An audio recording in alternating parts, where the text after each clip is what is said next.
tu. Just shoot all the time. Why? Karen's laughter and presence have been a welcome companion for several months now, in such stark contrast to the horrific spout of killings that we've become embroiled in. Over the past few weeks, she's become much more than just a helping hand or a shoulder to lean on.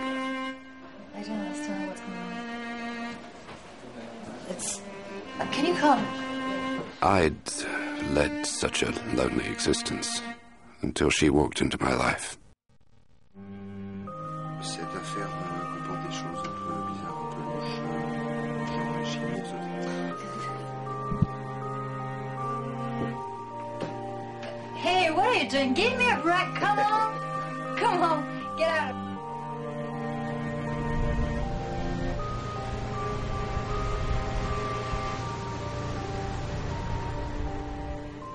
Maybe it's what I've started feeling for her that keeps me going.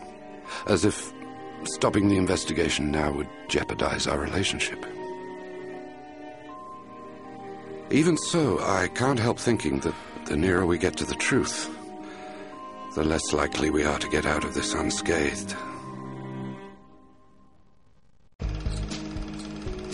Everything started when I stumbled across an old Super 8 film that had amazingly been left intact inside a camera I bought at a local car boot sale.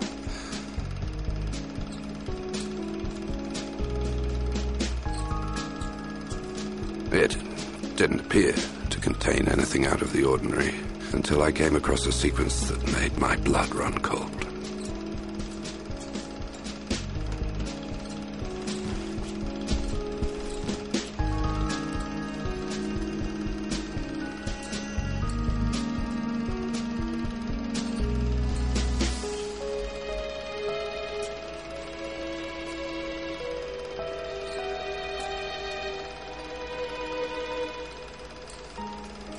The cameraman saw something that he shouldn't have, and obviously suffered the same fate.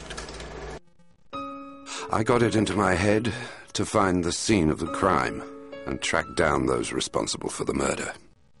I decided to start this logbook, without a clue as to where it would lead me.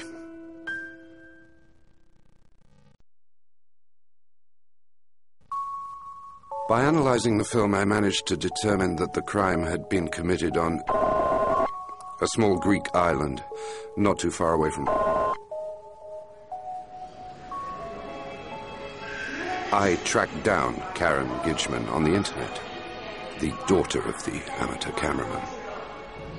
The film came as a huge shock to her. 30 years after the incident, this camera film was the only material evidence that could explain the disappearance of her father.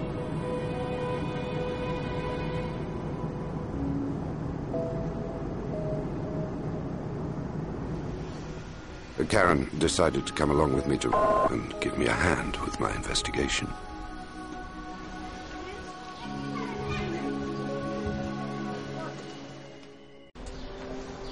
Whilst searching through the archives of the local paper, the heading of an article published in the summer of 1975 caught our attention. Unexplained disappearances on...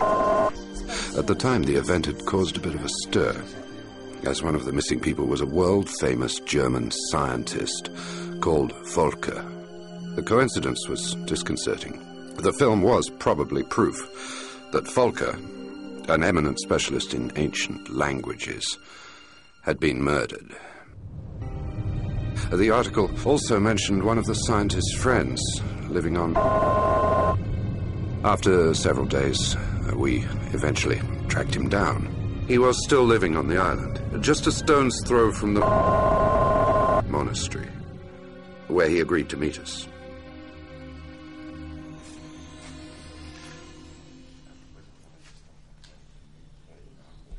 Our witness had been in contact with Volker just a few days before he disappeared.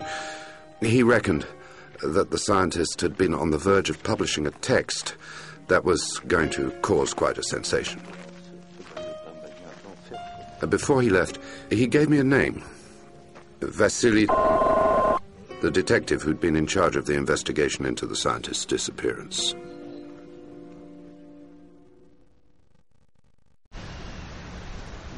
Vasily initially refused to speak to us, but our dogged determination finally paid off, and he agreed to meet us 2 days later. Coffee. What about you? We decided to go to the actual scene of the crime.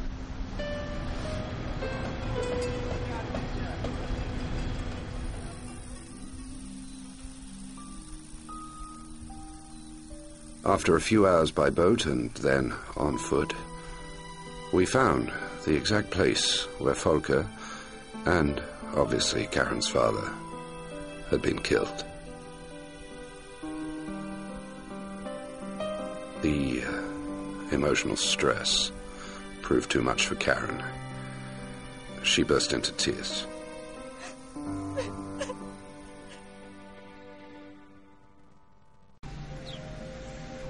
At 10 o'clock, at the shipyard.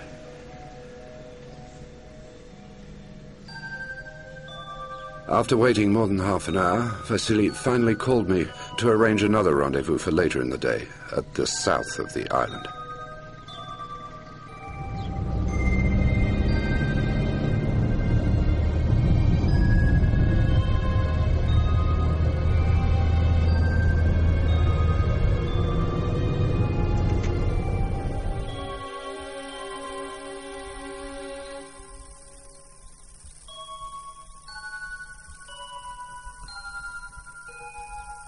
He eventually turned up just before 6 o'clock in the evening and asked us to follow him.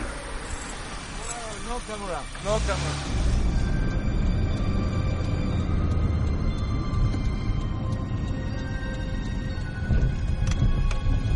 He didn't actually tell us anything that we didn't already know, except for the possible motive. Volker had been in possession of an extremely valuable old book. He advised me to go and speak to a bookseller in Istanbul who'd been in contact with Volker. He abruptly ended the conversation and left, giving me the niggling impression that he hadn't told us everything. Maybe we'd find out more in Istanbul.